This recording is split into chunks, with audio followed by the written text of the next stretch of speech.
जय श्री राम। मित्रों नमस्कार। आपका मेरी YouTube चैनल ज्योतिष से संबंधित कालचक्र में हार्दिक स्वागत है। आज हम एक नया विषय लेकर आपके सामने उपस्थित हुए हैं। क्या है कि हम लोग थोड़ा थोड़ा कुंडली के बारे में सारी चीज़ें जानना जरूरी है। बिना सारे लेसन्स को जाने हम कुंडली को पढ़ नहीं सकते हैं और उसके बारे में कोई भी भविष्यवाणी नहीं की जा सकती है किसी भी क्षेत्र में, किसी भी। तो कुंडली को हम कैसे देखते हैं? एक हमारी जो लग्न कुंडली होती है, जिसको जन्म कुंडली बोलते हैं। तो जन्म कुंडली को के पहले जन्म कुंडली कैसे हुई और कुंडली कैसे बनी, कुंडली का हमारे शरीर के अंगों से क्या संबंध है, तो ये काल पुरुष कुंडली सर्वप्रथम पाराशर जी ने तैयार की थी। और वो किसकी की थी? वो भगवान विष्णु की काल पुरुष कुंडली तैयार हुई। काल पुरुष, अब आप कहेंगे कि काल पुरुष क्या है? तो काल पुरुष जो है, काल पुरुष विष्णु का ही विराट रूप है, भगवान विष्णु का विराट रूप है। और काल का मतलब है समय और पुरुष का मतलब है व्यक्ति। तो जब भगवान विष्णु ब्रह्मलोक में प्रकृति को दुर्गा कहा गया, माँ दुर्गा का रूप दिया गया। तो भगवान विष्णु, जो महाविष्णु आप कह लें उनको, वो अपने विराट रूप में प्रकृति के साथ, मतलब दुर्गा यानी अपनी पत्नी महालक्ष्मी के साथ वो निवास करते हैं। तो काल पुरुष की अवधारणा ब्रह्मांडी मनुष्य या दिव्य सत्ता को संदर्भित करने वाला है, जो राशि चिन्हों और मानव शरीर अंगों से जुड़ा हुआ है। मतलब वो एक पुरुष का ही रूप या आकार माना गया है। अगर हम जो है काल पुरुष को दो शब्दों में अगर अलग अलग करें तो काल का मतलब होता है समय और पुरुष का मतलब होता है मानव या व्यक्ति, तो यानी समय का व्यक्ति। तो किसी अन्य कुंडली की तरह काल पुरुष की कुंडली इस बात को संकेत देती है कि व्यक्ति का व्यक्तित्व कैसा होगा, उसमें कितनी ताकत और कितनी कमजोरी होगी। इसलिए काल पुरुष की कुंडली में मेष राशि को सर्वप्रथम पहला स्थान दिया गया है, लग्न का स्थान, जिसको हम लग्न कहते हैं। लग्न भाव को में मेष राशि निश्चित की गई है। और उसके बाद द्वितीय स्थान जो दिया गया है वो वृषभ राशि को, तृतीय मिथुन राशि को, चतुर्थ स्थान कर्क राशि को, पंचम स्थान आपका सिंह राशि को, षष्ठ स्थान जो दिया गया है वो कन्या राशि को, और सप्तम स्थान तुला राशि को, अष्टम स्थान इस तरह से वृश्चिक राशि को, और नवम स्थान धनु, और दसवां भाव जो है या दसम स्थान जो है राशि का, 10वें भाव में जो लिखी गई वो 10 नंबर राशि लिखी गई, वो मकर राशि है। और 11 नंबर भाव में 11 नंबर राशि लिखी गई वो कुंभ राशि है, और 12 नंबर या द्वादश भाव में मीन राशि को बिठाया गया। इस तरह से 12 भाव में क्रमानुसार राशियों का क्रम दिया गया है। तो ये कहते हैं कि वामन पुराण में भी ये बताया गया कि वैदिक ज्योतिष में प्रत्येक राशि को मानव अंगों से जोड़ा गया। महर्षि पाराशर जी द्वारा जो पहली कुंडली बनाई गई थी, पहली कुंडली का जो निर्माण किया गया था, वो भगवान विष्णु की बनाई गई थी। और यही जो है काल पुरुष की कुंडली है। और ये एक रोल मॉडल कहना चाहिए, रोल मॉडल कुंडली है। मतलब जो हमारे जीवन के हमारी लग्न कुंडली पे जब हम इसको प्रतिपादित करते हैं, और इसको करना चाहिए, बिना इसके हमारा ज्योतिष ठीक से फलित नहीं होता है। तो जब हम इसको अप्लाई करेंगे, मतलब काल पुरुष कुंडली की राशियों को और ग्रहों को देखेंगे, तभी हमारा सही फल निकलेगा, एग्जैक्ट मतलब उसकी भविष्य फल निकलेगा। तो कहने का मतलब यह है कि इसको हमको, और ये हमारे जो भी हमारे जीवन से संबंधित जो भी क्षेत्र हैं उनके बारे में सटीक जानकारी हम तभी प्राप्त कर पाएंगे, वरना हमको कुछ चीज़ें कन्फ्यूजन हो जाती हैं।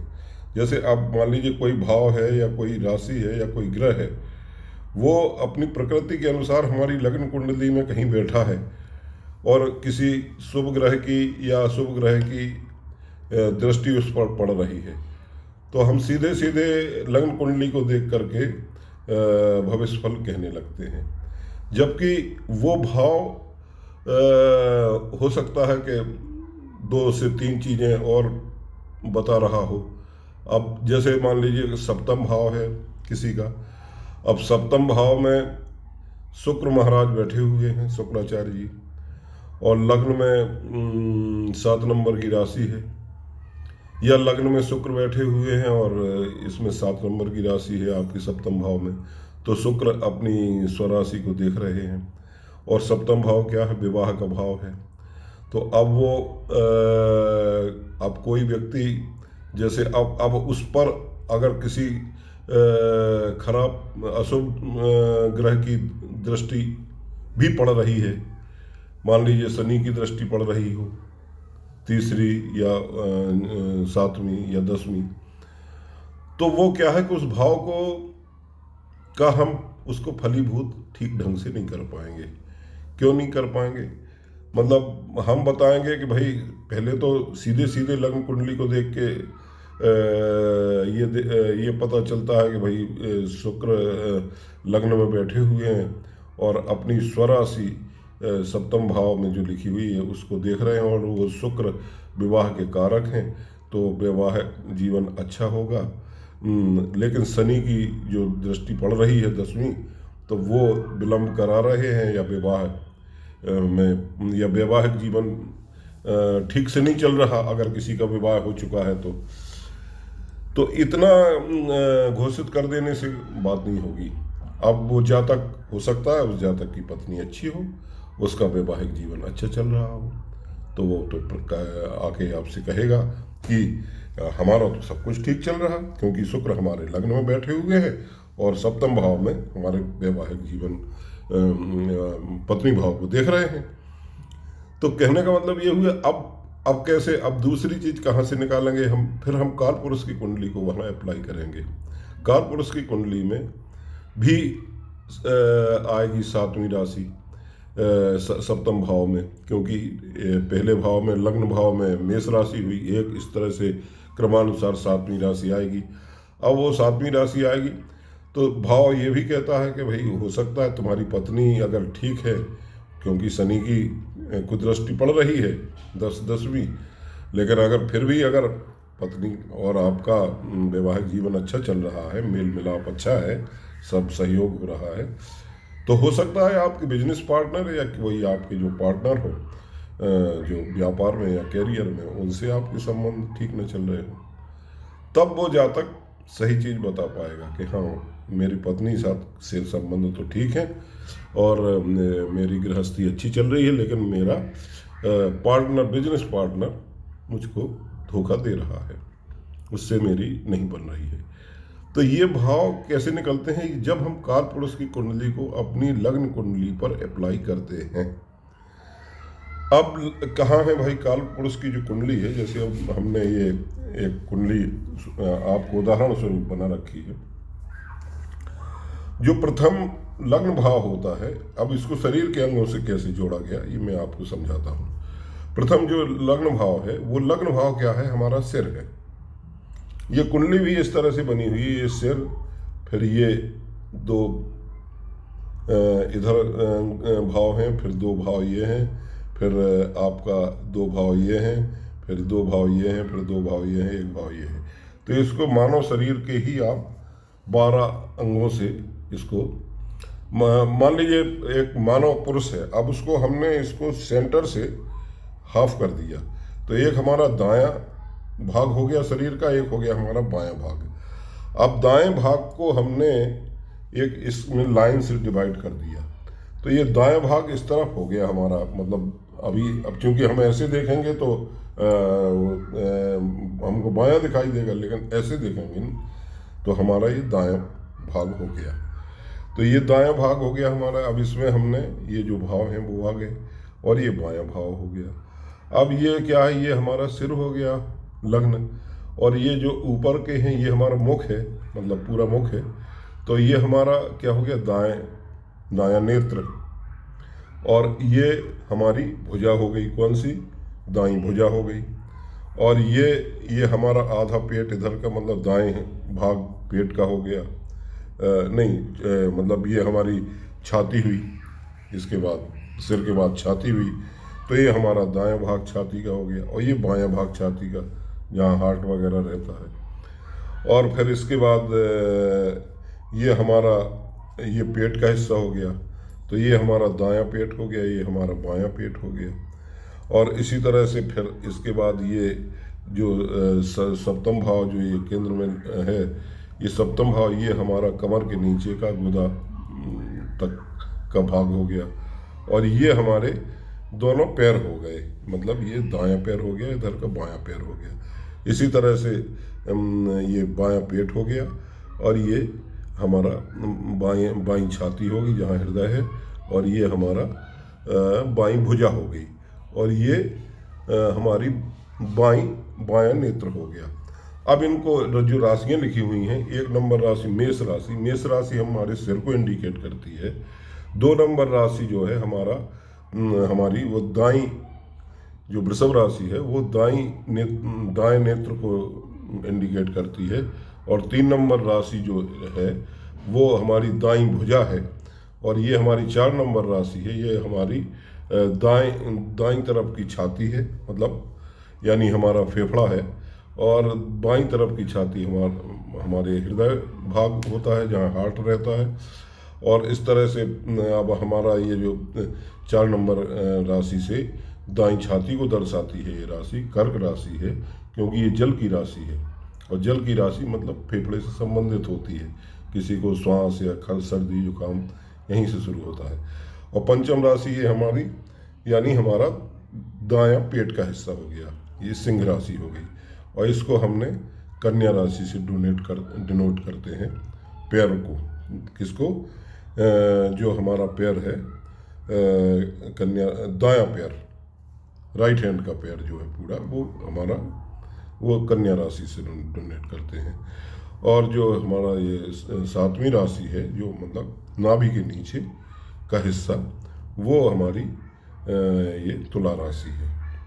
और ये इसके बाद फिर हम इस तरफ आ गए बाईं साइड में, तो बाईं साइड में ये हमारा बायां पैर हो गया, और ये हमारा बायां पेट हो गया, और ये हमारा बाईं छाती हो गई जहाँ हार्ट है, और ये हमारा बाईं भुजा हो गई, और ये हमारी बायां नेत्र हो गया।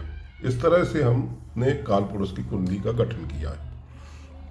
अब इसमें है क्या भाई, ये तो हम आपको बता ही चुके कि मेष राशि सिर को बोला गया। वृषभ राशि का मुख से मतलब है, वृषभ राशि जो है हमारा मुख है, मुख में अब नेत्र है, नेत्र से हमने कर दिया, या हम अपने बाएं स्वर को या दाएं स्वर को नासिका के या कान को, मतलब ये वृषभ राशि वो, मतलब मेष राशि हमारा ये सिर पूरा ब्रेन है, और वृषभ राशि ये हमारी बाकी हिस्सा हो गया। इसके बाद मिथुन राशि जो है वो हमारी छाती हो गई, पूरी छाती हो गई। अब वो दाएं बाएं से हमने अलग करके आपको अलग से राशियों के रूप में समझा दिया। और इसके बाद अब मिथुन राशि हमारी छाती हो गई, और कर्क राशि हमारा हृदय हो गई, कर्क राशि। और इसके बाद सिंह राशि हमारे पेट को डोनेट करती है, दाएं बाएं वो हमने हिस्से अलग बताए हैं, वो राशियों से अलग हो जाएंगे। और कन्या राशि हमारी नाभि को डोनेट करती है, और तुला राशि हमारे नाभि के नीचे के हिस्से को प्रतिपादित करती है। और वृश्चिक राशि जो है वो बाहरी जननांग या गुदा भाग तक को बताती है। और धनु राशि हमारी जांघें हैं, और मकर राशि हमारे घुटनों में है, क्योंकि मकर राशि शनि देव की राशि है, इसके स्वामी शनि हैं, तो वो घुटने ही पे बैठते हैं। भाई वो एक तो वायु तत्व के हैं, वो है ना, वात तत्व के। और कुंभ राशि हमारी पिंडलियां हैं पैरों की, और मीन राशि जो है हमारे पैर के पंजे हैं। अब आप कहेंगे साहब ये तो राशियां हो गई, सारे 7 ग्रहों की राशियां हो गई, लेकिन राहु और केतु का क्या है? राहु केतु की कौन सी राशि? तो एक्चुअली राहु केतु की कोई राशि नहीं होती है।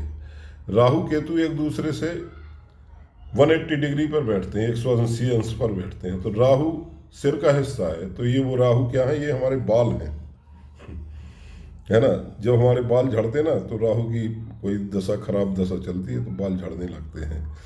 और केतु क्या है? केतु है हमारे पैर के पंजे नीचे। जब हम ज़्यादा बोझ उठा के चलते हैं तो पैर के पंजे गर्म हो जाते हैं और वो जलने लगते हैं, या पैर में पंजों में बीमारी फट जाती है ठंडियों में। तो वो क्या है? केतु कहता है भैया अब आराम करो, बैठो, अब गर्म बहुत तुम्हारे पंजे तप गए, या तुम्हारे पंजे में बीमारी होगी, चल नहीं पाओगे। केतु तो डिटैच करता है ना, उस काम से अलग हो। और राहु क्या है? ये हमारे बाल हैं। अब आज के समय में, आधुनिक युग में क्या हो गया कि मुख के हिस्सों को भी कहा गया कि ये शुक्र हैं हमारे, ये हमारे बृहस्पति महाराज हैं, और ये ठुड्डी हमारी जो है वो हमारी शनि को प्रदर्शित करती है।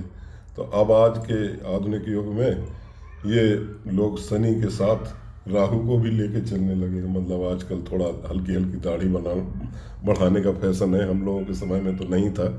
हाँ, संत लोग दाढ़ी रखते हैं, तो संत लोग तो वो तो मोक्ष की तरफ जा रहे हैं भाई, तो वो तो शनि और राहु मोक्ष ही कराते हैं, वो एक अलग चीज़ हो गई। और अब लोगों ने क्या किया कि शुक्र को भी ढक लिया राहु से, और शनि को का भी प्रभाव डाल दिया। मतलब राहु की दृष्टि, जो दृष्टियां हैं वो शुक्र पे भी आ गई और इस पे भी आ गई, तो अब भगवान ही कल्याण करे। अच्छा, तो ये हमने आपको बताया। तो ये अब इस तरह से अब हम आपको थोड़ा सा एक कुंडली के माध्यम से आपको हम समझाएंगे कि कुंडली को हम काल पुरुष की कुंडली से कैसे हम अपनी कुंडली को कोरिलेट करेंगे।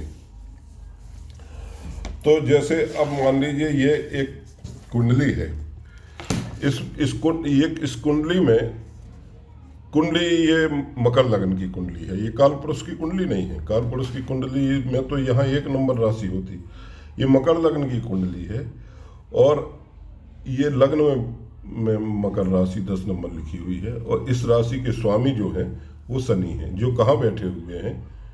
ये 6वें भाव में बैठे हुए हैं। और लग्न में केतु महाराज बैठे हैं, ये एक अशुभ ग्रह हैं, है ना। तो अब क्या होगा कि जब हम इसको, अगर हम इस कुंडली को सीधे सीधे पढ़ें, लग्न की कुंडली ही मानकर पढ़ेंगे, तो इससे मतलब ये निकलेगा कि केतु लग्न में बैठे हैं जातक के, तो केतु का काम है डिटैच करना, यानी आपको अलग करना, यानी अपने भाव से अलग करना। तो और शनि की राशि में बैठे हुए हैं, तो ये कहेंगे कि शनि और केतु का संगम हो गया है, कुछ ना कुछ संबंध बन गया है, तो ये विदेश की तरफ ले जाएंगे व्यक्ति को, या मोक्ष की तरफ ले जाएंगे। अब इसमें क्या है कि जैसे अब ये शनि 6वें भाव में बैठे हैं। अब 6वां भाव क्या होता है? रोग का भाव होता है, और केतु लग्न में है। और ये 6वां जो हमने बताया था कि ये क्या है, ये भाव शरीर का कौन सा अंग है? ये हमारा एक पैर है, एक पैर ये है और एक पैर ये है, ये दायां पैर है, ये बायां पैर है। अब दायां पैर जो है, दायां पैर, तो ये शनि बैठे हुए हैं, तो शनि किसके कारक हैं? कौन से रोग के? क्योंकि ये रोग, ऋण और शत्रु का भाव है, तो शनि रोग देंगे। कहाँ देंगे? एक तो वो घुटने के कारक हैं, तो वो घुटने में रोग देंगे, क्योंकि 10 नंबर की राशि मकर राशि को घुटने की राशि बोली गई, और 11 नंबर की राशि घुटने से नीचे पिंडली को, उसके भी स्वामी शनि ही है। अब आप देखेंगे कि शनि 11 नंबर भाव में, मतलब शनि की जो दूसरे नंबर द्वितीय भाव में शनि की राशि है, यानी कि ये द्वितीय नंबर में 11 नंबर राशि। अब 11 नंबर जो राशि है वो कोई राशि को कोई ग्रह नहीं देख रहा है, इस भाव को, द्वितीय भाव को, किंतु लग्न हमारी पीड़ित हो गई है एक अशुभ ग्रह से। तो और उस वो लग्न के हमारे जो स्वामी हैं तो शनि, तो वो भी पीड़ित हो गए हैं। तो वो साथ इस यहाँ तो हमको घुटने में तो दर्द देंगे ही, घुटने का रोग तो देंगे ही, साथ साथ हमारी भुजाओं में, हाथों में भी हमारे बल को कम करेंगे। तो अब इसको हम इस तरह से कहेंगे कि ये जो शनि महाराज हैं, तो ये क्या है कि शनि देव मकर राशि में घुटनों पर आधिपत्य होता है उनका। तो अशुभ ग्रह केतु के कारण लग्न और लग्नेश पीड़ित हो गए हैं। अब क्या है, लग्नेश कुंडली के छठे भाव में बैठे हुए हैं, अतः जातक को घुटने से संबंधित बीमारी कष्ट होगा। और ये जिस जातक की कुंडली है, जिसने ये कुंडली मुझको प्रेषित की है, वो अपने घुटनों के दर्द से बहुत ही पीड़ित है, ना तो वो उठ पा रहा ना बैठ पा रहा। और डॉक्टर्स ने उसका एक्सरे वगैरह किया तो ये बताया कि उसको गठिया बात की शिकायत है और इसके घुटनों की कटोरी बदली जाएगी ऑपरेशन के द्वारा। तो देखिए, कहने का मतलब ये कि ये हमने काल पुरुष की कुंडली को इसमें अप्लाई करके आपको सही चीज़ निकाल के बताई और यही चीज़ उसकी निकली। तो मित्रों, इस तरह से हम कुंडली का विश्लेषण या भाव का विश्लेषण करते हैं। और जब ग्रहों की अंतर्दशा या महादशा आती है तब इन ग्रहों का प्रभाव शुरू होता है, ये एक्टिवेट होते हैं। तो इससे पूर्व अगर हम जान जाएं तो हम थोड़ा सा उन ग्रहों को शांत करने का उपाय कर लें, कुछ जप वगैरह करा दें, या हम कोई उनका रत्न धारण कर लें, कुछ दान पुण्य कर लें, तो हो सकता है हमको इतनी परेशानी नहीं आती, हमारा और पहले डिटेक्ट हो जाता। वही तो ये हमको इसको जातक को घुटने चेंज कराने की ज़रूरत नहीं पड़ती, दवाओं से ही चलता रहता धीरे धीरे। तो मित्रों, आज के इस टॉपिक में इतना ही। अब कल हम आपसे मिलेंगे अगले टॉपिक में। अब अगला टॉपिक हमारा रहेगा कुंडली में धर्म, अर्थ, काम और मोक्ष के कौन से त्रिकोण हैं और वो हमको जीवन में क्या देते हैं, इस संबंध में कल आपसे मिलेंगे। आप मेरी ग्रह चाल चैनल को सब्सक्राइब जरूर करें और कुंडली बनवाने के लिए आप या कुंडली के विश्लेषण के लिए आप मुझसे कांटेक्ट कर सकते हैं मेरे फ़ोन नंबर 9559795999 पर। मित्रों नमस्कार, जय श्री राम।